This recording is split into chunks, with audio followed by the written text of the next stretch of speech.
Hai guys, welcome to my YouTube channel.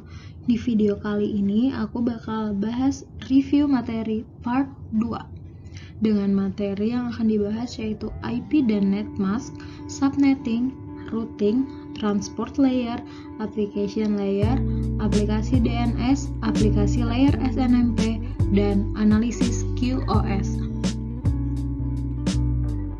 Izinkan saya memperkenalkan diri, nama saya Priscilia Iren dengan NIM 111811071. Saya adalah mahasiswa dari program studi informatika angkatan 2018 Institut Teknologi Kalimantan. Langsung aja ke bahasan yang pertama, yaitu IP address. IP atau Internet Protocol Address adalah sebaris angka biner yang dimiliki setiap komputer, ponsel, atau alat pintar lainnya yang terhubung melalui internet. Fungsinya adalah sebagai identitas sebuah komputer dalam jaringan internet dan sebagai alamat pengiriman data. Ada dua versi IP, yaitu IPv4 atau IP version 4. IP versi 4 memiliki panjang angka 32 bit dan merupakan versi IP yang paling banyak digunakan saat ini. Dan yang kedua adalah IPv6 atau IP version 6. IP versi ini memiliki panjang angka 128 bit. Versi IP ini diciptakan karena kapasitas IP version 4 semakin menipis. Klasifikasi IP address terdapat 5 kelas. Kelas A dengan rentang angka dari 0.0.0.0 sampai 127.255.255.255. Jumlah maksimal alamat IP adalah 16.777.216 dan jumlah maksimal jaringannya 128. Kedua ada kelas B, rentang angka dari 128.0.0.0 sampai 191.255.255.255. Jumlah maksimal alamat IP adalah 1.048.576. Jumlah maksimal jaringannya 16.384. Kemudian ada kelas C dengan rentang angka 192.0.0.0 sampai 223.255.255.255. Jumlah maksimal alamat IP-nya 65.536 dan jumlah maksimal jaringannya ada 2.097.152. Kemudian ada kelas D dengan rentang angka dari 224.0.0.0 sampai 239.255.255.255. Jumlah maksimal alamat IP tidak didefinisikan dan jumlah maksimal jaringannya juga tidak didefinisikan. Terakhir ada kelas E dengan rentang angka dari 140.0.0 sampai 255.255.255.255. Jumlah maksimal alamat IP tidak didefinisikan dan jumlah maksimal jaringan juga tidak didefinisikan. Dan perlu diketahui bahwa kelas A, B, dan C untuk menyatakan jaringan yang besar, medium, dan kecil. Kelas D digunakan untuk multicasting dan kelas E digunakan IETF untuk research. Kemudian ini adalah skema dari IP address. Seperti yang kita lihat, IP address terdiri dari 32 bit yang terbagi menjadi dua bagian, di mana bagian pertama disebut dengan network ID atau biasa disebut net ID, di mana nomor network dalam satu jaringan net ID sama untuk semua jaringannya.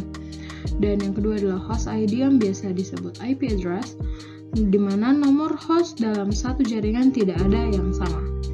32 bit ini dibagi menjadi 4 bagian yang terdiri dari 8 bit agar dapat memudahkan untuk pengkonversian menjadi desimal.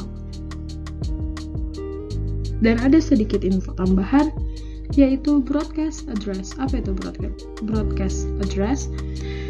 Broadcast address digunakan untuk mengecek IP address yang berada dalam netmask tertentu dan mengenalkan IP baru kepada IP lainnya. Host ID broadcast address selalu diakhiri dengan biner yang selalu satu atau all-in-one. Contohnya 192.168.1.255. Address tersebut memiliki host ID dengan biner 11111111. Lanjut ke materi yang kedua, yaitu netmask atau subnetmask. Selain IP address, netmask atau subnetmask juga dibutuhkan pada pengalamatan logik. Besarnya netmask sama dengan nomor IP, yaitu 32 bit.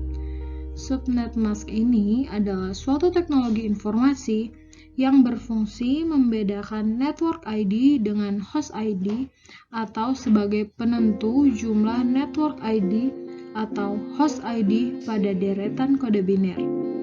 Fungsi dari subnetmask sendiri adalah untuk membedakan network ID dengan host ID dan menentukan alamat tujuan paket data apakah lokal atau remote. Kemudian ini adalah klasifikasi dari subnetmask, di mana ada berdasarkan dua parameter, yaitu pertama notasi desimal bertitik.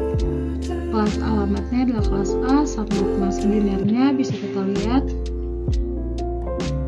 Kemudian subnetmask desimalnya dari biner yang sepanjang itu 32 bit dijadikan desimal menjadi 255.0.0.0. Kemudian kelas B dengan subnetmask binernya yang juga 32 bit seperti itu dijadikan desimal menjadi 255.255.0.0. Begitu juga dengan kelas C, subnetmask binernya 32 bit seperti yang bisa kita lihat bersama dan dijadikan ke desimal 255.255.255.0. Kemudian ini berdasarkan notasi panjang prefix, di mana terdapat panjang prefixnya yaitu per 8 untuk kelas A dan kelas B per 16 dan kelas C-nya per 24. Oke, kita lanjut kepada materi selanjutnya, yaitu subnetting. Tadi sebelumnya kita sudah belajar tentang subnetmask dan sekarang subnetting. Subnetting, apa itu subnetting? Subnetting adalah proses pemisahan atau teknik memecah jaringan komputer yang besar sehingga menjadi beberapa bagian yang lebih kecil. Subnetting hanya dapat dilakukan pada IP address kelas A, B, dan C. Apa sih fungsi dari subnetting? Pertama, untuk mengefisiensikan alokasi IP address dalam sebuah jaringan guna dapat memaksimalkan penggunaan IP address tersebut. Kedua, mengatasi perbedaan hardware dan media fisik yang digunakan dalam suatu jaringan komputer. Karena pada dasarnya, router IP hanya dapat mengintegrasikan berbagai network dengan media fisik yang berbeda apabila network tersebut memiliki IP address yang unik. Dan yang ketiga, untuk meningkatkan pengamanan dan mengurangi kongesti atau ketidakstabilan akibat terlalu banyaknya host dalam suatu network. Cara kerja subnetting. Pertama, menentukan jumlah subnet yang dihasilkan oleh subnetmask. Kedua, menentukan jumlah host per subnet. Ketiga, menentukan subnet yang valid. Keempat, menentukan alamat broadcast untuk tiap subnet. Yang kelima, menentukan host-host yang valid untuk. Kemudian kita lanjut ke materi selanjutnya, yaitu routing. Apa itu routing? Routing merupakan fungsi yang bertanggung jawab membawa data melewati sekumpulan jaringan dengan cara memilih jalur terbaik untuk dilewati data. Routing dan pengalamatan adalah fungsi utama dari layer network. tugas routing akan dilakukan device jaringan yang disebut sebagai router. Router merupakan suatu alat atau komputer jaringan yang bertugas atau difungsikan sebagai penghubungan antara dua jaringan atau lebih. Ada dua tipe router. Yang pertama adalah suatu komputer yang difungsikan sebagai router atau peralatan khusus yang memang dirancang sebagai router. Mohon maaf sebelumnya, ini gambarnya terbalik ya. Kemudian, tugas dari router. Router bertugas untuk meneruskan data dengan kondisi fungsi IP forward harus diaktifkan menggunakan routing protokol, yaitu algoritma root. Ada dua tipe routing. Yang pertama static routing, di mana sebuah mekanisme pengisian tabel routing yang dilakukan oleh admin secara manual pada tiap-tiap router. Dan yang kedua ada dynamic routing. Mekanismenya dilakukan secara otomatis sesuai jalur routing routernya, yaitu dengan cara bertukar informasi antar router menggunakan protokol TFTP. Protokol dalam routing. Yang pertama ada RIP, singkatan dari Routing Information Protocol, dengan karakteristik yaitu menggunakan protokol routing interior dengan algoritma distance factor.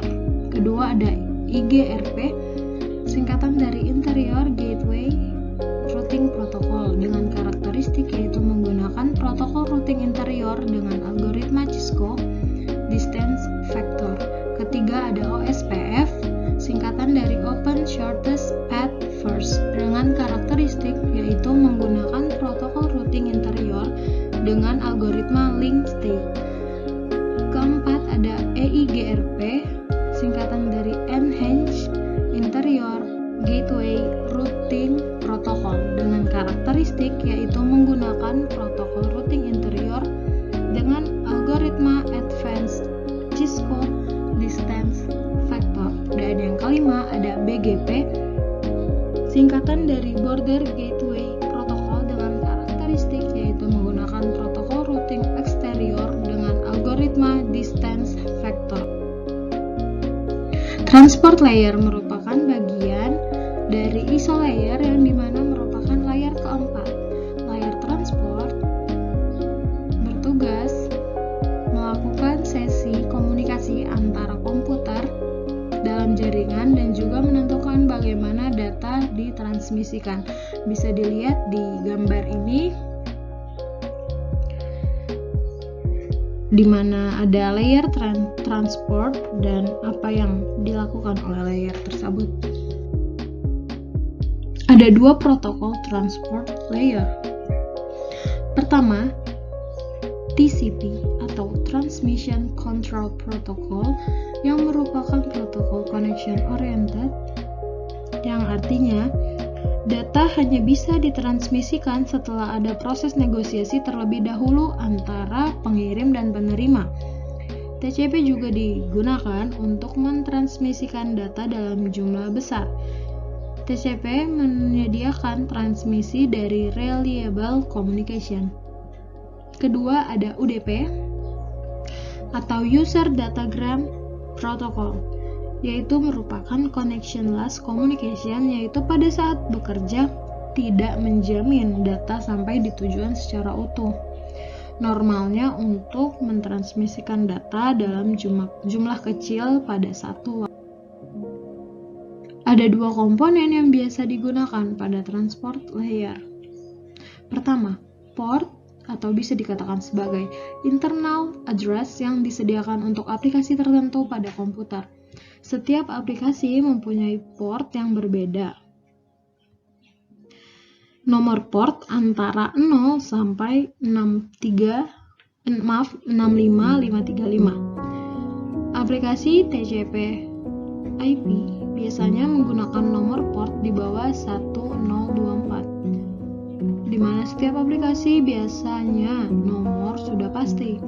Port ini biasa disebut well-known ports. Yang kedua ada socket, merupakan kombinasi dari IP address dan TCP atau UDP port. Aplikasi mengenerate socket ketika berkomunikasi dengan komputer lain. Ada dua tipe dasar dari socket, yaitu sock stream dan sock diagram. Kita lanjut ke application layer, merupakan bagian dari ISO layer, yaitu layer ke-7. Layer ini berurusan dengan program komputer yang digunakan oleh pengguna. Contoh yang sangat erat kaitannya dengan layer ini adalah web browser. Komponen application layer terdiri dari web client, web server, web application, dan database. Web client berfungsi meminta layanan ke web server. Web server berfungsi memberikan layanan ke web client. Dan jika membutuhkan web application, maka permintaan akan diteruskan ke web application untuk diproses. Web application dan database berfungsi membuat web menjadi dinamis sesuai permintaan klien. Aplikasi DNS. DNS merupakan sistem database terdistribusi yang dapat mengubah atau mengkonversikan nama host mesin domain ke alamat IP dan sebaliknya juga dari alamat IP ke nama host atau domain yang disebut dengan reverse mapping. DNS merupakan singkatan dari Domain Name System. DNS memetakan alamat IP, misal 104.28.20.105 menjadi nama domain decoding.com. Berikut ini adalah cara kerja DNS. Yang pertama, misal pengguna ingin menuju ke www.meretas.com, kemudian nama domainnya tidak ada di database atau cache, akan dicoba di server DNS lain. Kemudian dari DNS terdapat alamat IP 74.125.68.32. Akhirnya IP tersebut disimpan di cache dari DNS server. Yang pertama, supaya bisa langsung diarahkan ke pengguna dan pengguna dapat mengaksesnya. Struktur DNS bisa kita lihat dari yang paling atas adalah root atau dot, dan kemudian sampai ke bawah itu merupakan struktur dari DNS. Bisa kita lihat dengan jelas dari gambar di sini.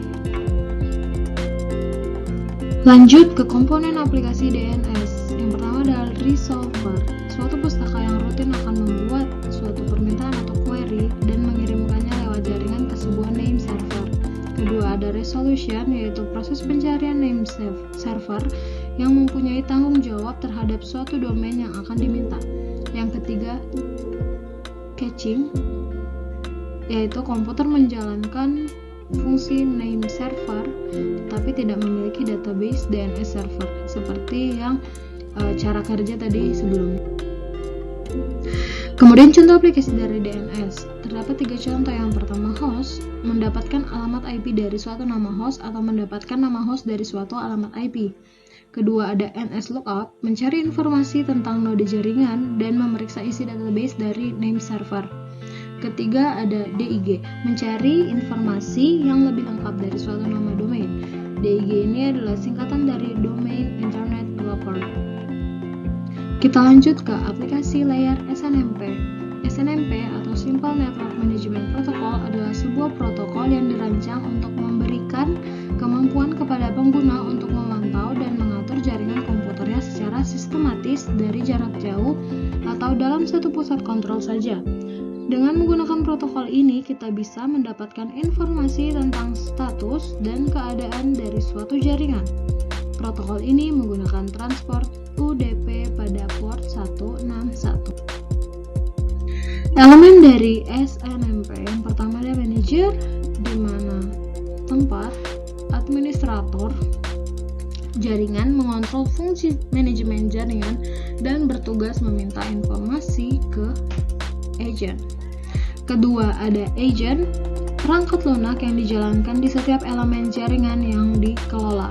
Kemudian yang ketiga ada MIB, yaitu struktur basis data variabel dari elemen jaringan yang dikelola. Kemudian kita akan melihat struktur SNMP. Bisa kita lihat dari yang sebelumnya sudah saya jelaskan, yaitu komponennya, ada manager, agent, dan MIB, dan seperti ini strukturnya. Kemudian di sebelah kanan ada arsitektur dari SNMP, dan berikut ini adalah gambaran dari arsitektur aplikasi SNMP.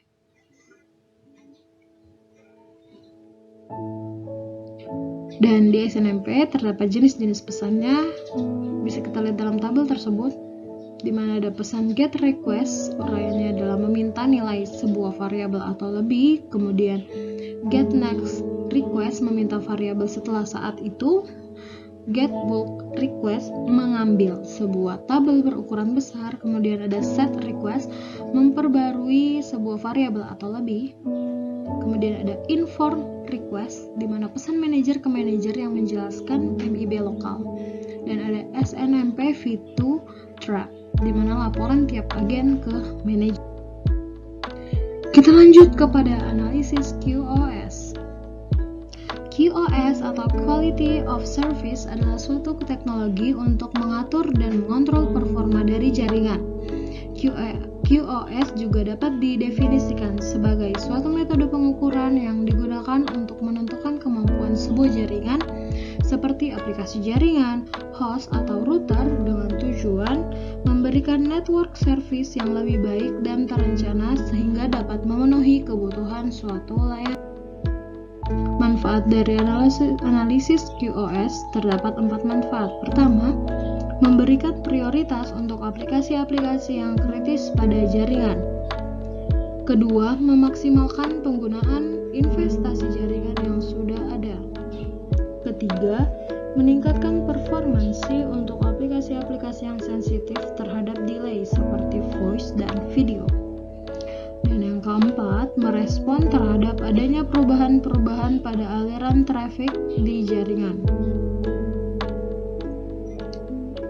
Ini adalah parameter analisis QoS. Pertama adalah bandwidth. Bandwidth adalah luas atau lebar cakupan frekuensi yang digunakan oleh sinyal dalam medium transmisi. Bandwidth sering digunakan sebagai suatu sinonim untuk kecepatan transfer data atau transfer rate, yaitu jumlah data yang dapat dibawa dari sebuah titik ke titik lain dalam jangka waktu tertentu atau pada umumnya dalam detik. Kedua, parameternya adalah throughput. Throughput adalah kemampuan sebenarnya suatu jaringan dalam melakukan pengiriman data. Throughput sifatnya adalah dinamis tergantung trafik yang sedang terjadi. Throughput adalah kecepatan atau rate transfer data yang efektif yang diukur dalam BPS, byte per second. Throughput merupakan jumlah total kedatangan paket yang sukses yang diamati pada destination selama interval waktu tertentu dibagi oleh durasi interval waktu tersebut. Dan di bawah ini adalah rumus dari perhitungan parameter throughput. Lanjut ke parameter ketiga. Maksud saya ini adalah tabel throughput menurut Typhon. Ini adalah kategori-kategori bila sudah menerapkan rumus sebelumnya, dan ini adalah kategorinya. Lanjut ke parameter yang ketiga, yaitu latensi delay. Latensi atau delay.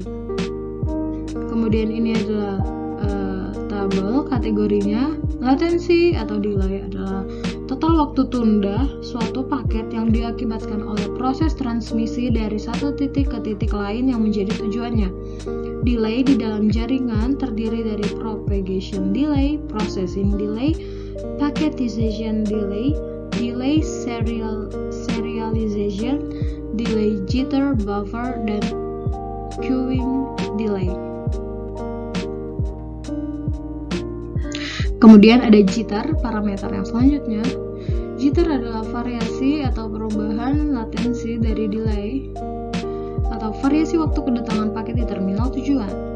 Jitter juga didefinisikan sebagai gangguan pada komunikasi digital maupun analog yang disebabkan oleh perubahan sinyal karena referensi posisi waktu. Adanya jitter ini dapat mengakibatkan hilangnya data, terutama pada pengiriman data dengan kecepatan tinggi.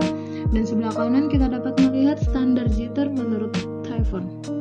Kategorinya bisa kita lihat.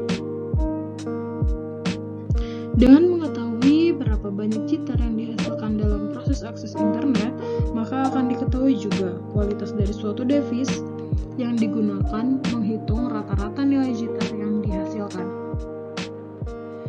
Ini adalah parameter selanjutnya, yaitu packet loss.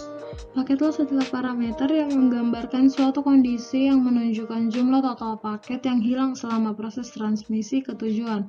Packet loss merupakan kegagalan transmisi paket data mencapai tujuannya. Packet loss dihitung berdasarkan persentase paket yang berhasil dikirim, dirumuskan sebagai berikut. Bisa kita lihat, ini adalah rumus dari perhitungan parameter packet loss. Standar packet loss menurut Typhon. Ini adalah kategori setelah tadi kita menghitung menggunakan rumusnya, kemudian kita lihat di tabel ini apakah termasuk kategori yang mana. Thank you for watching.